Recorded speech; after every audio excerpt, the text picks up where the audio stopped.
Oke friend, jumpa lagi di Pinanindia Channel. Kali ini saya akan berbagi pengalaman. Jadi di saat kita mempunyai hobi memelihara ikan ya, yang ikan tersebut itu sangat bergantung pada listrik. Jadi peralatan yang digunakan itu sangat bergantung pada listrik. Karena jika listriknya mati, kemungkinan alat-alat yang terkait dengan akuarium tersebut akan mati, seperti pH, mesin pH-nya itu yang mengalirkan air ke filter, termasuk juga aerator yang itu mengeluarkan gelembung-gelembung udara di dalam air. Jika listriknya mati, pasti mesin-mesin tersebut juga mati, dan kandungan atau kadar oksigen di dalam airnya pasti akan menipis. Jadi kali ini saya akan berbagi pengalaman apa yang saya lakukan di saat listriknya mati. Mungkin banyak tips yang lain atau mungkin banyak cara yang lain yang dilakukan oleh sebagian orang, tapi saya berbagi pengalaman apa yang saya lakukan. Jadi supaya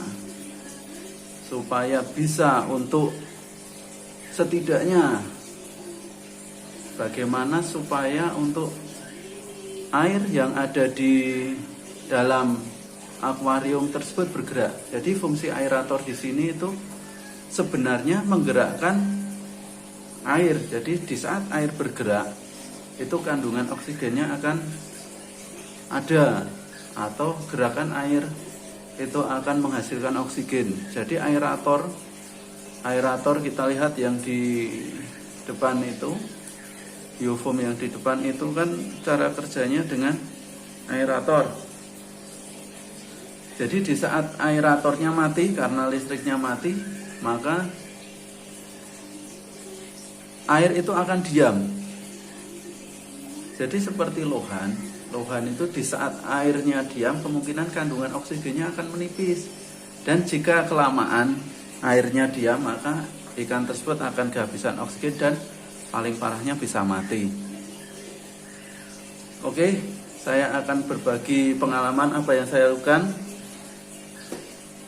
Simak terus video kali ini, dan jangan lupa subscribe-nya jika info yang saya bagikan ini bermanfaat. Oke friend, jangan lupa subscribe-nya ya friend. Klik yang kita butuhkan itu ini. Saya punya alat biasa saya pakai untuk menyiram tanaman. Jadi nanti kita pakai alat ini untuk mengeluarkan angin, karena alat ini kan biasanya kita isi air, kemudian kita isi angin untuk menyemprotkan air. Nah, kali ini kita tidak akan memakai air, jadi yang kita butuhkan hanya anginnya. Jadi kita ibaratkan ini selang aeratornya yang biasa dipakai. Ini batu aerator. Nah, saat kita mau memasukkan ini kan tidak cukup. Ini tidak cukup. Nah, ini untuk lubang. Ini saya nyebutnya spuyernya atau apa. Ini kita lepas. Di sini ada karet silnya. Ini juga kita lepas. Nah, jadi ada dua lubang di sisi kiri kanan, itu nantinya yang akan mengeluarkan anginnya.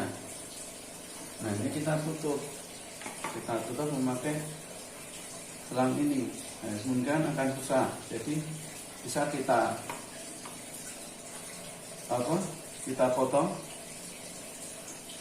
potong sedikit.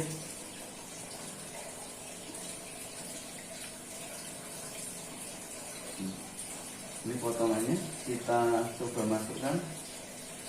Nah, ini susah kita masuknya karena air selang untuk aerator ini cenderung kecil, beda sama selang yang untuk bangunan itu. Nah, untuk melebarkannya kita pakai drain plus atau yang ukurannya agak gede, kemudian kita bakar sedikit untuk melunakkan selangnya ini.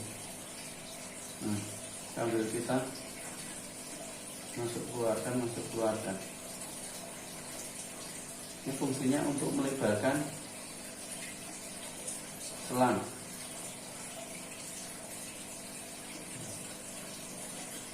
Ini sekarang kita coba kita masukkan ke lubang ini.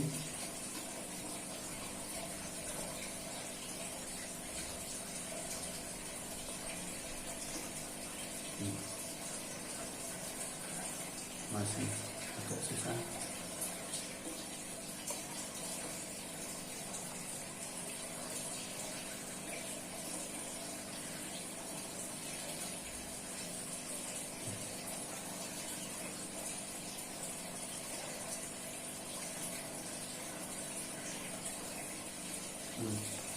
Ini udah masuk. Nah, untuk mengecilkan atau mengatur keluarnya angin, kita bisa memakai kran yang biasa kita pakai untuk aerator kita. Jadi kita pasang di sini.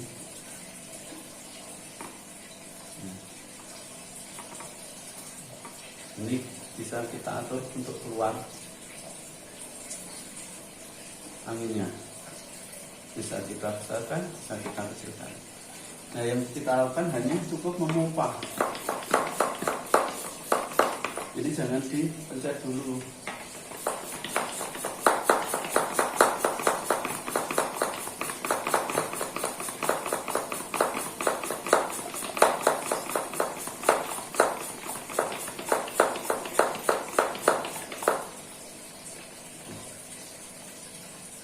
Kita coba sih.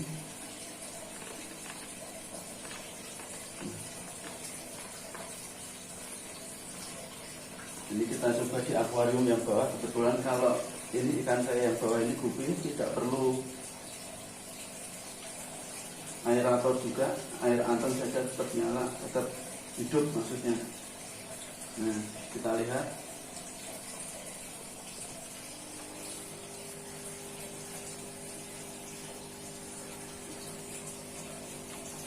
Kita pencet. Nah, nyala tuh keluar.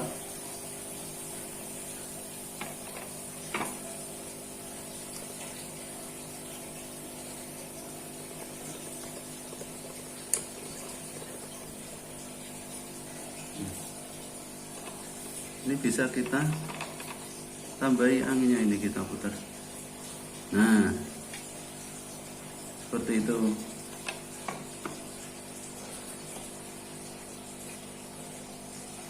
Nah, kalau yang gupi tidak perlu pakai angin, tapi kalau ikan seperti lohan itu perlu dengan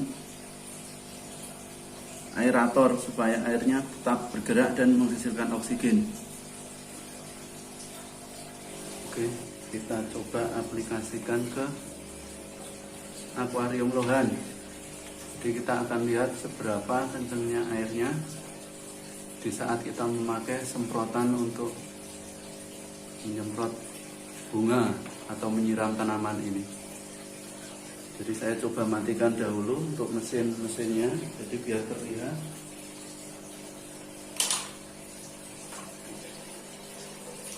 Nah, jadi saat sudah mati, saya coba aplikasikan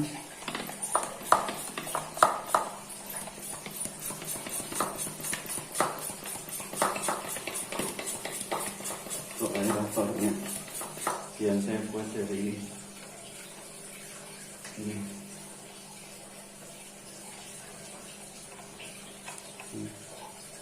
Ini saya cek sebentar. Nah,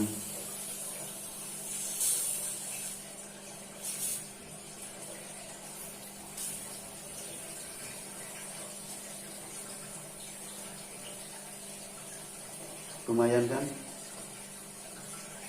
Setidaknya kita aman dalam beberapa jam sampai listriknya nyala lagi, maka aerator yang pakai listrik bisa kita nyalain.